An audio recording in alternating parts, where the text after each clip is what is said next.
केमती अछ भलो अछ ना। आज आम संख्या विषय रे गोटे नया पाठ पढ़ा। तुम तो जानिछ संख्या बहुत गुड़े अच्छी किंतु सब संख्या समान नुह। से सब संख्या मध्यरु आम आज जोड़ और बेजोड़ संख्या को चिन्हवा किंतु ता पूर्व मु किछि जिंस आनिछि से सब जिंस को गणिकी आम ब्लैक बोर्ड रे लिखिदेबा। देख कोन आनिछि बैगण आनिछि बही आनिछि पेन आनिछि फूल गड़ी पत्र काठी आनिछि। तो प्रत्येक जिंस को आम गणिकी ब्लैक बोर्ड रे प्रथमे लिखिदेबा। प्रथमे लिखिबा बैगण केतोटी अछि।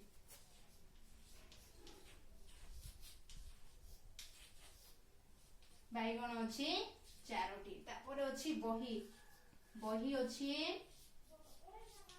पांचटी। तापर अछि पेन पेन अछि छोटी।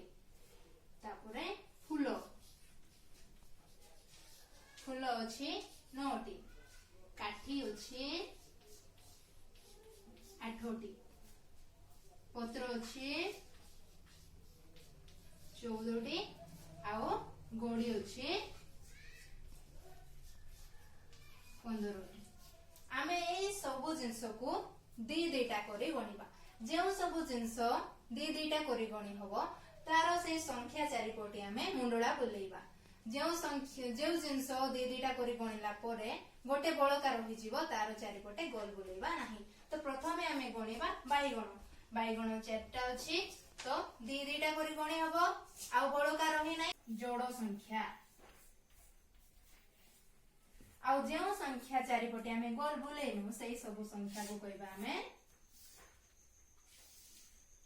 बेजोड़ संख्या। तो एई जोड़ा गोटे हला जोड़ संख्या आ गोटे हला बेजोड़ संख्या। एहा को आमे अन्य नाम रे भी कहि पारिबा। जेमति कि जोड़ संख्या को आमे कहि पारिबा युग्म संख्या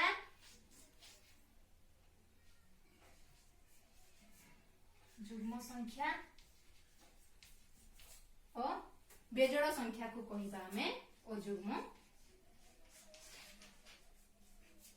अयुग्म संख्या। तो पिला माने तमे जानि पारेलो ना जेउ सब जिंस बा जेउ सब संख्या को आमे दुई दुईटी करी गणी पारिबा गोटे बळका रहिबो नाही ताको आमे कहबा जोड़ संख्या बा युग्म संख्या।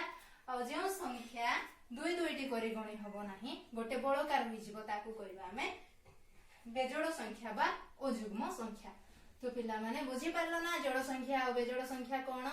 तो ठीक अछि आज पई एतिकी थाओ। पुणी देखा हबो आ गोटे नेक्स्ट क्लास रे।